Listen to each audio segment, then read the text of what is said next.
ஓ, அம்பேத்கர் பேரை சொன்னால் அடிப்பீங்களோ, அரெஸ்ட் பண்ணுவீங்களோ, வேலையை விட்டு தூக்கிடுவீங்களோ? அம்பேத்கரை தூக்கி எரிஞ்சிட்டு தான் என்னை இந்த வேலையில் நான் வச்சுக்கணும் அப்படின்னா அப்படிப்பட்ட வேலை எனக்கு தேவையில்லையா? என்னால் மன்னிப்பும் கேட்க முடியாது, இவங்ககிட்ட வந்து மண்டி போடவும் என்னால் முடியாது. அம்பேத்கரை எக்காரணத்தை முதற்கொண்டு விட்டு கொடுக்க மாட்டேன். ஒரு நாள் ஆனதை பார்த்துக்கங்கப்பா. நின்றுச்சுப்பா அந்த அம்மா.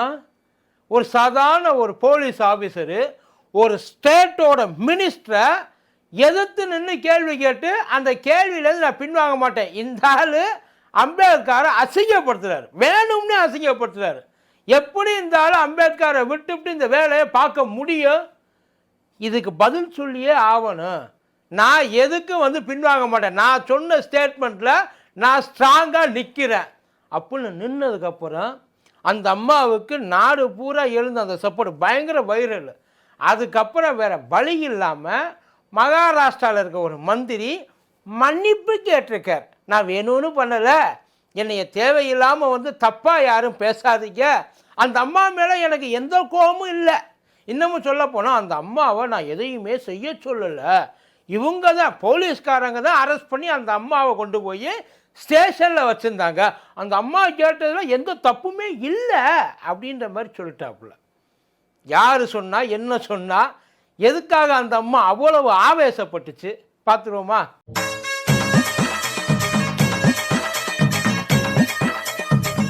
டயா பூஸ்டர் சுகரை கண்ட்ரோல் பண்ணும், உங்க ஆரோக்கியத்தை மீட்டு தரும். சர்க்கரையை கட்டுப்படுத்துறதுக்கான எளிமையான வழிமுறை, இயற்கையான வழிமுறை. அனைத்து மருந்து கடைகளிலும் கிடைக்கும். மதியம் நேருக்கு வணக்கம். இது மதியம் தர்பார்.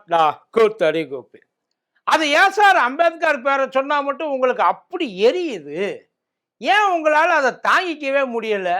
அந்த மனுஷன் பேரை சொல்றதுக்கு கூட உங்களுக்கெல்லாம் வாய் கூசுது இல்லை? அப்படித்தான் இருக்கும். ஏன்னா அந்த ஆள் செஞ்சு வச்சுட்டு போன வேலை அப்படி.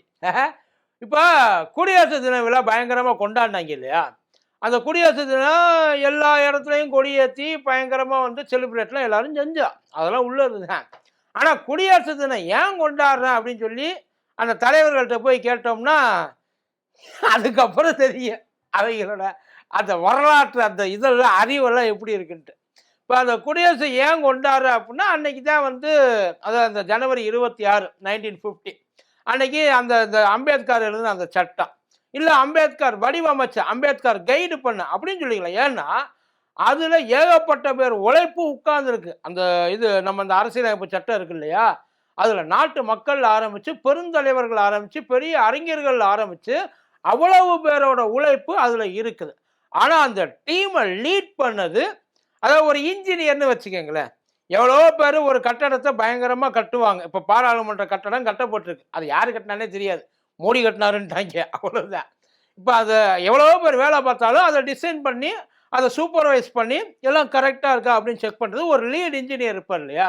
அந்த மாதிரி நம்மளோட கான்ஸ்டியூஷனுக்கு ஒரு லீட் இன்ஜினியர் அப்படின்னா அது ஐயா அம்பேத்கர். நம்ம ஏன் அந்த குடியரசு தின விழாவை கொண்டாடுறோன்னா மறந்துடக்கூடாது இதை யாரும், இல்லாட்டி மாற்றிடுவாங்க. அதாவது இதெல்லாம் வந்து உருவாக்குறது வந்து சொல்ல முடியாது. இன்னொரு 50 வருஷம் கழிச்சு ஆர்எஸ்எஸ் தான் கஷ்டப்பட்டு இந்த கான்ஸ்டியூஷனை உருவாக்குச்சு. இந்த அரசியலமைப்பு சட்டமே ஆர்எஸ்எஸோட குழந்தை அப்படின்னு சொன்னாலும் ஆச்சரியம். ஏன் சொல்ல மாட்டாங்கன்னு நினைக்கிறீங்களா? எதுக்கு அம்பேத்கரை அவாய்ட் பண்ணிக்கிட்டு இருக்காங்க? எல்லா இடத்துலையும் எதுக்கு அம்பேத்கரை பெருசாக பேசாமல் வச்சுருக்காங்கன்னு நினைக்கிறியா? இப்படியே விட்டால் கொஞ்ச நாள் கழிச்சு மறந்துடுவாங்க சார். அதுக்கப்புறம் நம்ம இஷ்டத்துக்கு எழுதி விட வேண்டியது தானே. இன்னும் சொல்ல போனால் சாவர்கர் தான் சட்டமேதம் வாங்க. அவர் தான் இந்தியாவை வந்து அதாவது இந்த புதிய இந்தியா இருக்கு இல்லையா, அந்த புதிய இந்தியாவோட கிராண்டு கொள்ளு தாத்தா நம்மளோட சாவர்கர் தான் சொன்னாலும் சொல்லுவாங்க. அவங்க இஷ்டத்துக்கு என்ன வேணாலும் சொல்லிட்டு போட்டோம். ஆனால் ஆக்சுவலாக ஒரு விஷயம் இருக்குல்ல, இருக்கிற வரைக்கும் ஞாபகம் இருக்கிற வரைக்கும் குடியரசு தின விழா கொண்டாடுற வரைக்கும் அதை அவங்க என்ன பண்ணணும், கொடியை ஏற்றி விட்டு சில வார்த்தைகள் பேசுவாங்க. குடியரசு தினன்றது பர்டிகுலரி ஃபார் த கான்ஸ்டியூஷன், வேறு எதுவுமே கிடையாது. இந்த அரசியலமைப்பு அந்த சட்டம் நம்ம வந்து எந்த அளவுக்கு வந்து இதை யூஸ் பண்ணுறோம், நமக்கு இதெல்லாம் யார் கொடுத்தா, யாரால் இதெல்லாம் நடந்துச்சு, இதில் எவ்வளவு பிரச்சனைகள் நடந்துச்சு, எவ்வளவு டிஸ்கஷன் போச்சு, எவ்வளோ கான்ட்ரவர்சியெல்லாம் இருந்துச்சு, அதையெல்லாம் தாராளமாக பேசலாம், தப்பே கிடையாது. நடந்ததை பேசுறதுல தப்பு கிடையாது சார். ஆனால் நடந்ததை எதையுமே நான் பேச மாட்டேன் அப்படின்னு சொல்லி உட்கார்ந்துருக்காங்க. பார்த்தீங்களா? மகாராஷ்டிராவில் நாசிக் பக்கத்தில் அங்கே மகாராஷ்டிராவோட அந்த நீர்வளத்துறை அமைச்சர் கிறிஸ் மகாஜன் அப்படின்னு சொல்லிட்டு அந்த மனுஷன் கொடியேற்றத்துக்காக போயிருக்காப்புல. கொடியேற்ற போனவர் கொடியை ஏற்றி விட்டு நிறைய பேசியிருக்காரு. அவருக்கு தெரிஞ்சது பாவம், அவருக்கு தெரிஞ்சது அவ்வளவுதான். அவர் எங்கே ஆர்எஸ்எஸ்ல உட்கார்ந்து இருந்திருப்பாரு, முழுக்க முழுக்க பாஜகவுக்கு உள்ளேயே இருந்திருப்பாரு. அப்புறம் அந்த சரௌண்டிங்கில் இருக்கிறவருக்கு அம்பேத்கரை பற்றி எப்படி ஞாபகம் இருக்கும் முதல்ல? ஏன்னா எங்கேயாச்சும் ஏதாச்சும் அதை பற்றி ஞாபகப்படுத்தி அவரை பற்றி சொல்லி அவர் செஞ்சதை எல்லாம் அவங்களுக்கு ஃபீட் பண்ணியிருந்தாங்கன்னா ஏதோ ஒரு அட்லீஸ்ட் இன்னைக்காவது, மற்ற நாட்களில் எல்லாம் பேச வேண்டாம், மற்ற நேரத்துல எல்லாம் நம்ம இப்படியே பாடிட்டு போயிடலாம். மோடி வாழ்க, அமித்ஷா வாழ்க, சாவர்கார் வாழ்க, சாரி புல்புல் சாவர்கார் வாழ்க அப்படின்ட்டு பேசாம போயிடலான்னு வைங்கள. ஆனா இங்க எப்படி கொண்டு போறது? குடியரசு தினத்துக்கு ஐயா மோடிக்கு என்ன சம்பந்தம், குடியரசு தினத்துக்கு ஐயா அமித்ஷாவுக்கு என்ன சம்பந்தம்? ஆனா அங்கெல்லாம் பேசியிருக்காங்க. ஐயா கிறிஸ் மகாஜன் அவரோட கடமையை அங்க பண்ணியிருக்காரு. ஏன்னா ஏதாச்சும் ஒரு இடத்துல அதை போற இடத்துக்கு தகுந்த மாதிரி பேசுறதெல்லாம் அவங்களுக்கு ஒரே நரேட்டிவ் தான். அந்த நரேட்டிவ்ல விழாவை சேர்த்துக்க வேண்டியது, அவ்வளவுதான் அவங்களோட வேலை. ஐயா கிறிஸ் மகாஜனும் அதே மாதிரி பேசியிருக்காரு. பேசி முடிக்கிற வரைக்கும் பேசாம தான் இருந்திருக்காங்க. அவர் உட்கார்ந்து இருக்காரு. அந்த இடத்துல தான் அவங்களுக்கு கொதிச்சு போய் எதுக்கு வந்திருக்க, என்ன ஃபங்க்ஷன் இது, இது குடியரசு தின ஃபங்க்ஷன், இந்த இடத்துல நீ யாரை பத்தி பேசணும்? ஏன்னா கொண்டு போய் சேர்க்க வேண்டிய கடமை நமக்கு இருக்குல்ல சார். ஏன்னா எவன் செஞ்சானா அவன் பேர் தானே. இப்ப திடீர்னு ஒரு பேச்சுக்கு சொல்றேன், காந்தி தாத்தா இந்தியாவுக்கு சுதந்திரம் வாங்கி தரல, இந்தியாவோட காட்ஃபாதரு காந்தி கிடையாது, இண்டிபெண்டன்ஸோட காட்ஃபாதரு காந்தி கிடையாது, ஒரு பேச்சுக்கு காமராஜர்னு நான் சொல்றேன். என்ன பண்ணுவிய? என்ன யாரால எதிர்த்து கேட்க முடியும்? என்ன சொல்லணும் நியாயமா? டே கிடையாதுடா, அவர் இண்டிபெண்டன்ஸ்க்கு அப்புறம் வந்தார்டா, இண்டிபெண்டன்ஸை வாங்கி கொடுத்தது உண்மையிலே காந்தி தாத்தா தான்டா, அவர் தான்டா ஃபாதர் ஆஃப் த நேஷனு. இப்படிலாம் மாற்றி மாற்றி பேசக்கூடாது தம்பி. சொல்லணுமா சொல்லக்கூடாது? அப்படி சொன்னால் அதை நான் ஏற்றுக்கணும், கரெக்டு தானே? இப்போ அந்த இடத்துல அதைத்தான் சொல்லியிருக்காங்க. உன்னை எதுக்கு கூப்பிட்டு அந்த இடத்துல ஒரு அம்மா, ஒரு போலீஸ்கார் மாதவி ஜாதவ்னு சொல்லிட்டு வனத்துறையோட உதவி இயக்குனராக இருக்கிற ஒரு அம்மா. அந்த அம்மா அவங்களுக்கு அது ஒவ்வொருத்தருக்கும் ஒவ்வொரு ஃபீலிங்ஸ் இருக்குது சார். ஏன்னா சிவில் சர்வீஸ் முடிச்சுட்டு வந்தவங்க. சிவில் சர்வீஸில் ஒருவேளை அதுக்கு முன்னாடி அவங்களுக்கு அம்பேத்கரை பற்றி தெரியலை அப்படின்னாலும் அதை பற்றி படிக்க ஆரம்பிச்சதுக்கப்புறம் நிறைய தேடி தேடி படிக்க ஆரம்பிச்சிருப்பாங்க. அம்பேத்கர் என்னெல்லாம் பண்ணியிருக்கார், எதுக்காக அம்பேத்கர் கஷ்டப்பட்டு இந்த கான்ஸ்டியூஷனை இப்படி ஒரு ரொம்ப காம்ப்ளெக்ஸான ஒரு கான்ஸ்டியூஷன் சார் இது. ஏன்னா 1915 அது அமலுக்கு வந்தது. இன்னமும் ரெஃபரன்ஸுக்கு என்ன பண்ணணும் அப்படின்னு சொல்லிட்டு கிட்டத்தட்ட ஒரு 76 வருஷம் ஆயிடுச்சு. அதான் அந்த கான்ஸ்டியூஷன் 76 வருஷம் கழிச்சும் நாம இதை ரெஃபரன்ஸா எடுத்து பண்றோம் அப்படின்னா எந்த அளவுக்கு அவங்க ஃபோர்காஸ்ட் பண்ணி ஃபார்வர்ட் திங்கிங் பண்ணி இதெல்லாம் ஃபியூச்சர்ல ப்ராப்ளமா வரும், இந்த மாதிரியெல்லாம் செய்வாங்க அப்படின்னு யோசிச்சு ஒவ்வொரு கிளாஸா ஆட் பண்ணியிருப்பாங்க. யோசிச்சு பாருங்க. அதே மாதிரி அம்பேத்கர் சொன்ன வார்த்தைகள் வெறும் சட்ட புத்தகம் மட்டும் அம்பேத்கர் கிடையாது, நல்லா தெரிஞ்சுங்க. அந்த அரசியலமைப்பு சட்டம் மட்டும் அம்பேத்கர் கிடையாது. எல்லாருமே அதுக்கு மட்டுமே அவர் உரிமை உள்ளவராக கொண்டாடுறாங்க. இன்னைக்கு எந்த அளவுக்கு இங்க இருக்கிற தலைவர்கள் பெண்களுக்காகவும் பெண்கள் சுதந்திரத்துக்காகவும் இந்த சாதி மத சண்டைக்காகவும் எவ்வளவு தூரம் எவ்வளவோ தலைவர்கள் போராடி இருக்காங்க இல்லையா, அந்த மாதிரி போராடின தலைவர்கள்ல அவருக்கும் ஒரு பங்கு உண்டு. சொத்து பெண்களுக்கு உண்டு குடு, அவர் சொன்னானே ஏத்துக்கிட்டு இருந்திருப்பாங்களா? யோசிச்சு பாருங்க. அவர் எவ்வளவு அதாவது இந்த மாதிரி மக்களை ஒடுக்கக்கூடாது, இந்த ரிசர்வேஷன் ஒரு விஷயத்தை கொண்டு வந்ததுல தான் இவங்களுக்கும் அவருக்கும் ஆகவே மாட்டேங்குது. ஏன்னா என்னைக்கு இந்த ரிசர்வேஷன் அமலுக்கு வந்துச்சோ அன்னையிலேருந்து நாம மட்டும்தான் நாங்க மட்டும்தான் அப்படின்னு இப்ப கூட யூஜிசியில பிரச்சனை புதுசா ஒன்று கொண்டு வந்திருக்காங்க. யூஜிசியில அந்த யூஜிசி பிரிவினையை உண்டாக்கும், அது ஒன்லி ஃபார் அந்த ஹையர் காஸ்ட் பீப்புள் அப்படின்னு சொல்லி அதை கொண்டு வர்றதை தடுக்கணும் அப்படின்னு சொல்லி மேலே போயிட்டு சுப்ரீம் கோர்ட்லையும் போயிட்டு அந்த சுப்ரீம் கோர்ட் ஸ்டே வாங்கியிருக்கு அந்த புது பிரச்சனைக்கு. சுப்ரீம் கோர்ட்டில் இதை நீங்கள் பண்ணாதீங்க என்ன ஏதுன்னு ஆராய்ஞ்சிட்டு உண்மையிலே இது எல்லாருக்குமானதா கல்வி சம்பந்தம் சார். இப்பயே இவ்வளவு பிரச்சனை பண்ணுறாங்கன்னா அப்போல்லாம் எவ்வளவு பிரச்சனைகளை அவர் ஃபேஸ் பண்ணியிருப்பார். அந்த அம்மா நன்றி கடன் பட்டிருக்கு, அதைத்தான் அந்த அம்மாவும் சொல்றாங்க. மாதவி ஜாதவ்னு பேர் அந்த அம்மா. அவங்க அப்படியே சொல்ற, இன்னைக்கு நாங்கனுக்குள்ள இருக்கிற இந்த ட்ரெஸ் என் மேல இருக்குது அப்படின்னா அதுக்கு காரணம் அம்பேத்கர். பார்லிமெண்ட்லயும் சட்டசபையிலையும் அவ்வளவு பெண்கள் உட்கார்ந்து இருக்கிறாங்களே, அதுக்கு காரணம் அம்பேத்கர். எனக்கும் படிப்பு கிடைக்கும், எனக்கு படிக்கிறதுக்கு ஒரு வாய்ப்பு கிடைச்சது இல்லையா, அந்த வாய்ப்புக்கு காரணம் அதை உருவாக்கி கொடுத்தவர் அம்பேத்கர். இதையெல்லாம் எடுத்து வெளியில சொல்லாம, அவரை பத்தி ஒரு வார்த்தை பேசாம, என்னமோ இது மோடியோடைய செலிபிரேட் ஃபங்க்ஷன்ற மாதிரி அவரை மட்டும் பேசிட்டு நீ மாட்டுக்கு உட்கார்ந்துட்ட, இதை எப்படி ஏத்துக்கும்? இதுதான் அந்த அம்மாவுடைய கோபம். அந்த அம்மாவுடைய கோபம் நியாயம். அதை கேட்டதுக்கு அங்கே இருந்த போலீஸ் ஆஃபீஸர்ஸ் அந்த அம்மாவை அதே யூனிஃபார்ம்ல கொண்டு போயிட்டு உட்கார வச்சிருக்காங்க, ஸ்டேஷன்ல உட்கார வச்சிருக்காங்க. ஸ்டேஷன்ல அது சமாதானப்படுத்தி, அது அரெஸ்ட்டுக்கெல்லாம் சமம் கிடையாது. ஆனா அங்கனக்குள்ள ஒரு த்ரெட்டன் போயிருக்கு. என்ன, நீ பேசுனது தப்பு, இந்த மாதிரிலாம் பேசுன அப்படின்னா உன்னைய வேலையை விட்டு தூக்கிடுவாங்க, உன்னைய கார்னர் பண்ணுவாங்க, உன்னைய வேணும்னே ஏதாச்சும் செய்வாங்க. அவங்க செய்கிறாங்களோ இல்லையோ, இவங்க அதை சொல்லியிருக்காங்க. ஆனா அவங்க சொல்லாததையும் செய்யக்கூடிய ஆட்கள் தான் அவங்க. அந்த இடத்துல மோடி வாழ்க அப்படின்னு சொல்லி போட்டிருந்தா ஒருவேளை உதவி இயக்குனராக இருக்கிறவங்க இயக்குனராக மாறி இருப்பாங்க. மேற்படி ஏதாச்சும் ஒரு போஸ்டிங்கும் சேர்த்தாப்புல வந்திருக்கலாம், அறிவிக்கப்படாத அவார்டெல்லாம் வந்திருக்கலாம். ஆனா அந்த அம்மா எனக்கு யாரு இதை உருவாக்கி கொடுத்தாங்களோ, யாரால இன்னைக்கு நான் ஒரு ஆளாகி நிக்கிறேனோ அவங்களுக்கு நான் நன்றியோடு இருக்கணும் அப்படின்ற ஒரு நினைப்பு அவங்களுக்கு இருந்தது.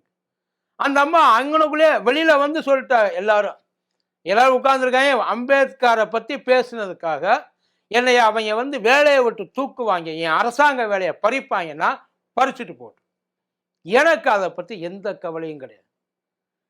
சார், அம்பேத்கரை அவாய்ட் பண்ணிட்டு இந்தியாவில் நீங்க அரசியல் பண்ணிட முடியும்னு நினைக்கிறீங்களா சார்? குடியரசு தினத்தன்னைக்கு கூட அவரை பத்தி பேசுறதுக்கு உங்களுக்கு கொமட்டிக்கிட்டு வருது அப்படின்னா நீங்க ஆமா, இது வரைக்கும் அவங்க பிரச்சாரம்ல கேட்டிருக்கீங்களா? எங்கேயாச்சும் ஏதாச்சும் இது வரைக்கும் இந்த கான்ஸ்டியூஷனை பத்தி ராகுல் காந்தி தான் பாவம் கையில தூக்கிக்கிட்டு அலையிறாப்புல, எப்படியாச்சும் இதை காப்பாற்றணும், இவங்க கூட்டா சேர்ந்து அதை வன்கொடுமை பண்ணிக்கிட்டு இருக்காங்க கான்ஸ்டியூஷனை. இந்த கான்ஸ்டியூஷனை இவங்க ஃபாலோவே பண்றது, இதை ஒட்டு மொத்தமா ரீரைட் பண்ணணும், இதுல இருக்கிறது எல்லாத்தையும் மாற்றணும் அப்படின்றது தான் அவங்களோட பெரிய, ஏன்னா அதுதான் அவங்களுக்கு பெரிய தடையா இருக்கு. அவங்க ஏதாச்சும் ஒரு வழியில போற மாதிரி இருக்குது அப்படின்னா அதை இந்த கோர்ட்டு, அது ஹை கோர்ட்டோ சுப்ரீம் கோர்ட்டோ இந்த லாவை ஃபாலோ பண்றாங்க இல்லைங்களா, லா என்ஃபோர்ஸும், அந்த லா என்ஃபோர்ஸ் அவங்கள அதை பண்ண விடாம தடுக்குது.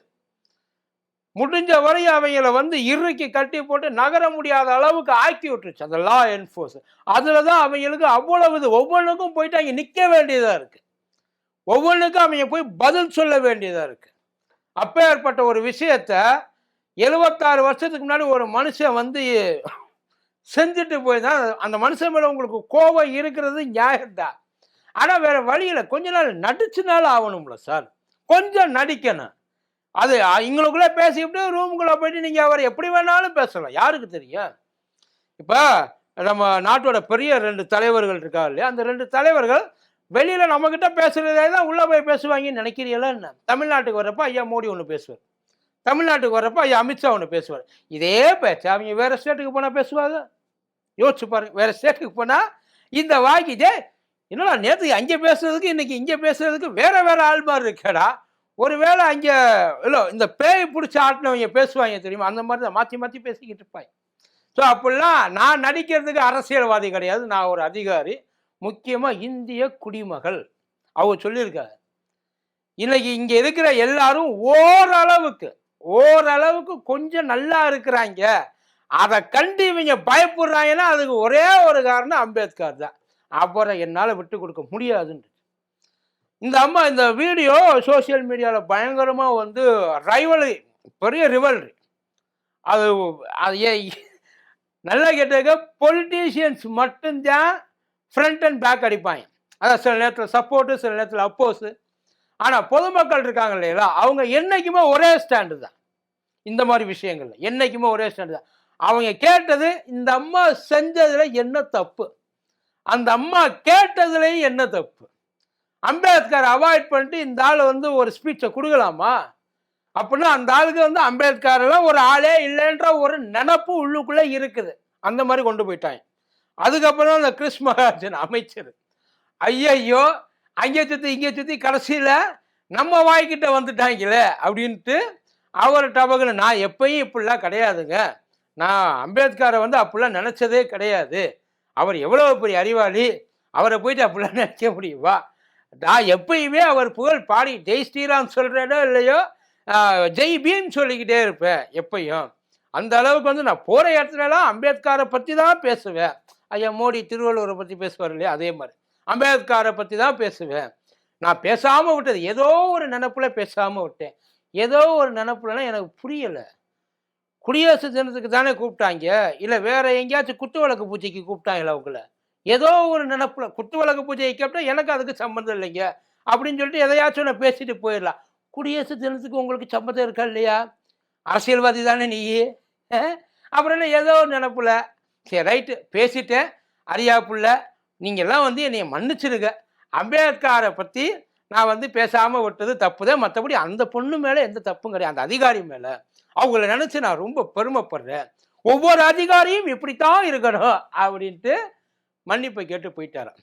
இது அவங்க அந்த இந்த சந்தர்ப்பத்துக்கு அவங்க வேறு வழி இல்லை. ஏன்னா அவங்க ரொம்ப ஈஸியாக, நான் தான் சொன்னேன்ல, சாவர்கரோட வம்சம் கொஞ்சம் கூட யோசிக்கவே யோசிக்காது. அதுக்கு சட்டுன்னு எப்படி காலை பிடிக்கிறது, எவ்வளோ தூரத்தில் இருந்தாலும். இந்த படம் பார்த்துருக்கீங்களா, இது இரும்பு கோட்டை முரட்டு சிங்கம், அதில் லாரன்ஸ் சொல்லுவார், நீங்கள் பார்த்தீங்களா என் நிழலப்ப, நான் விழுந்ததை என் நிழல் விழுந்ததை விட நான் எவ்வளோ வேகமாக காலில் விழுந்தேன் பார்த்து, அந்த மாதிரி விழுவாங்க. அப்படி விழுந்த ஒரு மொமெண்ட்டு தான் அந்த அதிகாரிக்கு, அந்த பெண் அதிகாரிக்கு பெரிய சல்யூட்டு. இந்த மாதிரி எல்லாரும் செய்ய ஆரம்பிச்சிட்டாங்க அப்படின்னா அவங்க திருந்தலாம் மாட்டாங்க, பயப்படுவாங்க, அவ்வளோதானே தவிர அவங்க திருந்ததுக்கெல்லாம் வாய்ப்பே கிடையாது. பட் ஆனால் இப்போ அந்த அதிகாரியை ஒன்றும் செய்ய மாட்டாங்க. மேபி ஒரு 6 மாதம் 1 வருஷம் கழிச்சு யாரும் எதுவும் அதை தெரியாமல், யாருக்கும் தெரியாமல் ஏதாச்சும் காரியங்கள் நடந்து ஏறலாம். அன்னைக்கு நடக்கிறப்ப பார்ப்போம். நன்றி.